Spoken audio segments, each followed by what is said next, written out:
Assalamualaikum warahmatullahi wabarakatuh. Saya akan mempresentasikan dari kelompok 3 ukuran penyebaran data. Nama-nama anggota kelompoknya Bapak Rifki Hanafi, Diki Taruna, Muhammad Alvin Renaldi, saya sendiri, Dimas Hendro Nugroho, Fauzan Aulia Hanafi.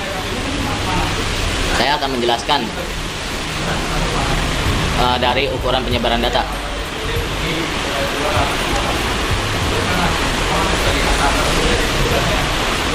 Ukuran penyebaran data. Pengukuran data dalam statistika yang kedua adalah ukuran penyebaran data. Ukuran penyebaran data merupakan nilai yang menyatakan seberapa jauh data dari pusat data. Ukuran penyebaran data terdiri dari jangkauan kuartil dan jangkauan interkuartil. Jangkauan adalah selisih antara nilai data terbesar dengan nilai data terkecil. Kita dapat memperoleh jangkauan dengan mengurangi data terbesar dengan data terkecil.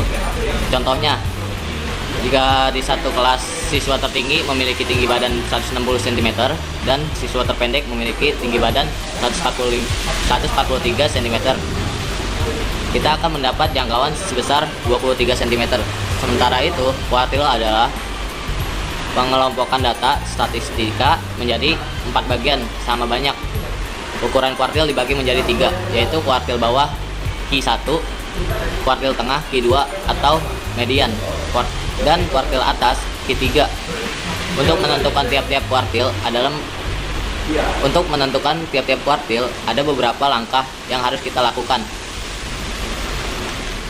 Simbangan rata-rata. Simbangan rata-rata defisiasi mean adalah rata-rata jarak antara nilai-nilai data menuju rata-ratanya. Simbangan rata-rata termasuk dalam ukuran penyebaran data seperti halnya varian dan standar defisiasi. Kegunaannya adalah untuk mengetahui seberapa jauh nilai data menyimpang dari rata-ratanya. Selanjutnya, varian dan standar defisiasi. Varian dan standar defisiasi simbangan baku adalah ukuran keragaman atau variasi data statistik yang paling sering digunakan. Standar defisiasi simpangan baku merupakan akar kuadrat dari varian. Oleh karena itu, jika salah satu nilai dari kedua ukuran tersebut diketahui, maka akan diketahui juga nilai ukuran yang lain. Dasar penghitungan varian dan standar defisiasi adalah keinginan untuk mengetahui keragaman suatu kelompok data. Salah satu cara untuk mengetahui keragaman dari suatu kelompok data adalah dengan mengurangi setiap nilai data dengan rata-rata kelompok data tersebut. Selanjutnya, semua hasilnya akan dijumlahkan. Namun, cara seperti itu tidak bisa digunakan karena hasilnya akan selalu nol. Jangkauan kuartil. Kuartil adalah fraktil yang membagi seperangkat data menjadi 4 bagian yang sama. Dalam statistik, jangkauan merupakan salah satu ukuran penyebaran data, persebaran data. Jangkauan didefinisikan sebagai selisih antara data dengan nilai terbesar dan data dengan nilai terkecil. Selain jangkauan secara umum, terdapat pula ukuran persebaran data lainnya yaitu jangkauan antar kuartil. Jangkauan antar kuartil merupakan selisih antara kuartil atas atau kuartil 3 dengan kuartil bawah atau kuartil 1. Atau dapat ditulis seperti berikut: J sama dengan kuartil 3 dikurangi kuartil 1. Kuartil sendiri merupakan bilangan yang membagi data terurut menjadi 4 bagian sama banyak. Oleh karena itu, terdapat 3 nilai kuartil antara lain kuartil bawah atau kuartil 1, kuartil tengah atau kuartil 2, dan kuartil atas atau kuartil 3. Semakin besar nilai jangkauan kuartil suatu data, maka semakin besar pula persebaran data tersebut. Selain itu, nilai jangkauan kuartil juga dapat membantu memperkirakan banyaknya data tersebut. Jangkauan persentil. Persentil adalah nilai yang membagi data yang sudah diurutkan dari yang terkecil ke yang terbesar menjadi 100 bagian yang sama. Persentil, kuartil, dan desil adalah cara membagi data menjadi sama banyak. Persentil adalah membagi data menjadi 100 sama banyak. Kuartil adalah membagi data menjadi 4 sama banyak. Desil adalah membagi data menjadi 10 sama banyak. Data yang terbagi sama banyak dibatasi sebuah nilai. Pada kuartil, 4 data yang dibagi menjadi sama banyak dibatasi 3 nilai kuartil, yaitu kuartil atas, kuartil tengah, dan kuartil bawah. Rumus kuartil, desil, dan persentil dipakai untuk menentukan nilai yang menjadi batas tersebut. Begitu juga dengan desil dan persentil. Data yang terpisahkan sama banyak dibatasi oleh masing-masing nilai desil atau persentil. Kuartil membagi data jadi 4 bagian sama banyak sehingga terdapat 3 nilai kuartil. Pada desil, data dibagi menjadi 10 bagian sama banyak sehingga ada 9 nilai desil. Namun pada persentil, data dibagi menjadi 100 sama banyak hingga terdapat 99 nilai persentil. Persentil data tunggal. Rumusnya letak PI sama dengan I buka kurung N plus 1 tutup kurung dibagi 100. Keterangan, PI adalah persentil ke I, N adalah banyaknya data. Data bergolong atau berkelompok. menentukan letak persentil untuk data berkelompok. Rumusnya letak PI sama dengan I plus N plus 1 dibagi 100. Keterangan, PI adalah persentil ke I, TB adalah tepi bawah kelas persentil, P adalah panjang kelas, N adalah banyak data, F adalah frekuensi kumulatif sebelum kelas persentil, F kecil adalah frekuensi kelas persentil. Kuartil data tunggal, rumusnya letak Q1 sama dengan I buka kurung N plus 1 tutup kurung dibagi 4. Keterangan, Q1 adalah kuartil ke I, N adalah banyaknya data. Lalu ada kuartil untuk data bergolong atau berkelompok. Rumusnya Q1 sama dengan TB plus P buka kurung I kali N bagi 4 dikurang F besar dikurang dibagi F kecil. Keterangannya, QI adalah kuartil ke I, TB adalah tepi bawah kelas kuartil, P adalah panjang kelas, N adalah banyaknya data, F kecil adalah frekuensi kelas kuartil, F besar adalah frekuensi kumulatif sebelum kelas kuartil. Desil data tunggal, rumusnya letak DI sama dengan I buka kurung N plus 1 tutup kurung dibagi 10. Keterangannya, DI adalah desil ke I, N adalah banyaknya data. Desil untuk bergolong atau berkelompok, menentukan letak desil untuk data berkelompok. Rumusnya DI sama dengan TB plus P buka kurung I kali N dibagi 10 dikurang F besar lalu dibagi F kecil. Keterangannya, D1 adalah desil ke I, TB adalah tepi bawah kelas kuartil, P adalah panjang kelas, N adalah banyaknya data, F besar adalah frekuensi kumulatif sebelum kelas kuartil, F kecil adalah frekuensi kelas kuartil. Oke, saya akan melanjutkan presentasi yang tadi telah dijelaskan oleh Saudara Hanafi. Oke, kita masuk ke contoh soalnya ya. Ini masuknya ke contoh soal persentil data tunggal.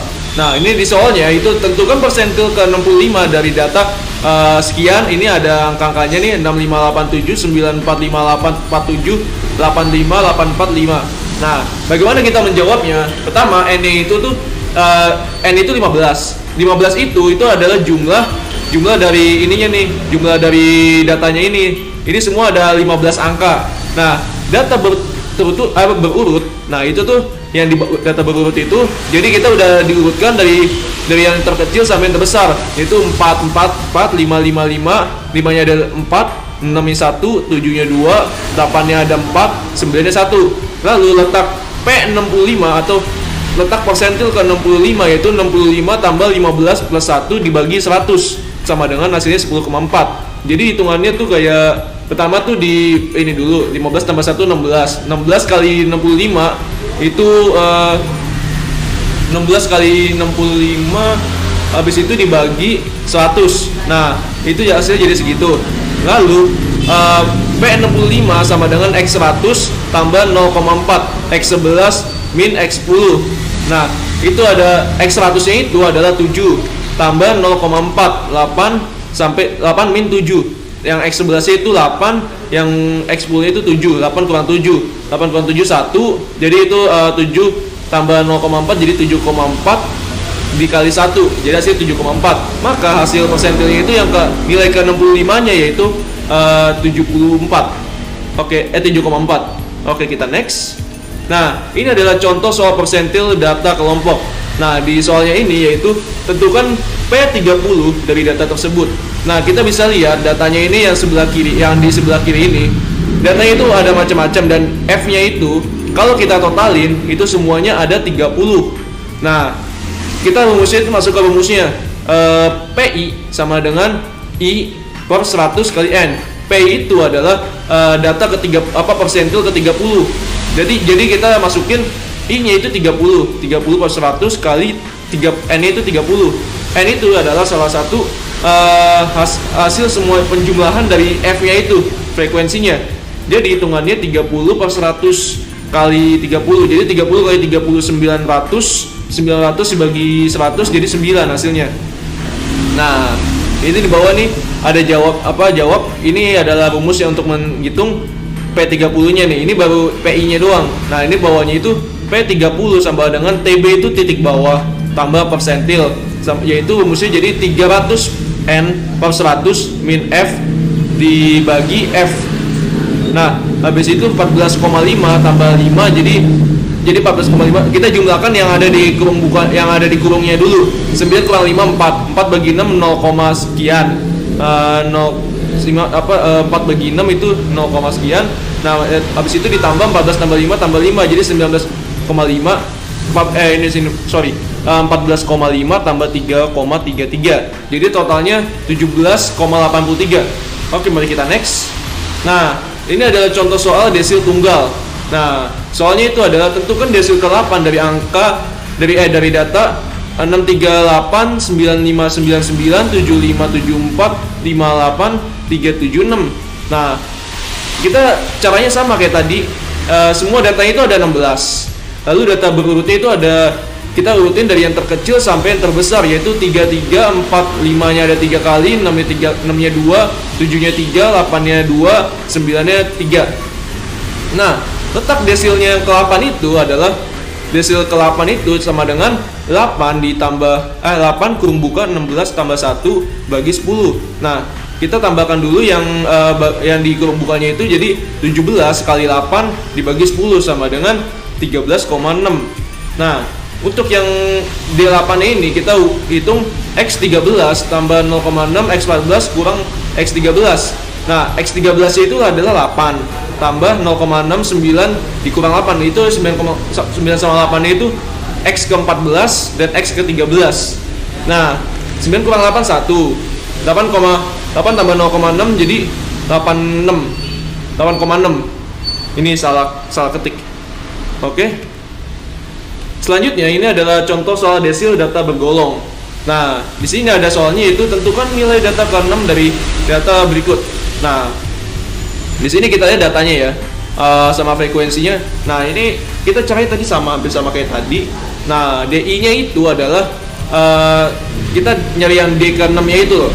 Jadi data ke-6, desil data ke-6. Jadi 6/10 dikali 30, karena semua jumlah semua jumlah datanya itu ada 30. Jadi 6 bagi 10 sama dengan 0,6 kali 30. Nah, 0,6 kali 30 sama dengan 18. Nah, selanjutnya untuk untuk tahap selanjutnya kita ambil dari yang 20 sampai 22, frekuensinya 5, frekuensi kumulatifnya itu 14. Jadi D6 sama dengan titik bawah tambah persentil kurung buka 6N, N-nya itu yang tadi ya, jumlah datanya per 10 min F, lalu per frekuensinya. Lalu yang kalau kita lihat ke bawahnya ya, di situ tuh ada ada data-datanya. Jadi TB-nya itu adalah 19,5, titik bawah itu 19,5 tambah 3 itu persentilnya. 3 itu persentilnya. Nah, itu yang 18 min 14 bagi 5. Berarti 18 ke 14 itu hampir jadi 4/5. Jadi 19,5 tambah 2,4 sama dengan 21,9. Oke, selanjutnya akan dilanjutkan oleh rekan saya, yaitu Dimas. Penutup, demikianlah materi yang bisa kami sampaikan. Sebelumnya kami mohon maaf yang sebesar-besarnya apabila di dalam penyampaian tadi mungkin ada kesalahan kata kami. Ini hanya manusia biasa yang tidak luput dari kesalahan. Sekian dari saya. Wassalamualaikum warahmatullahi wabarakatuh.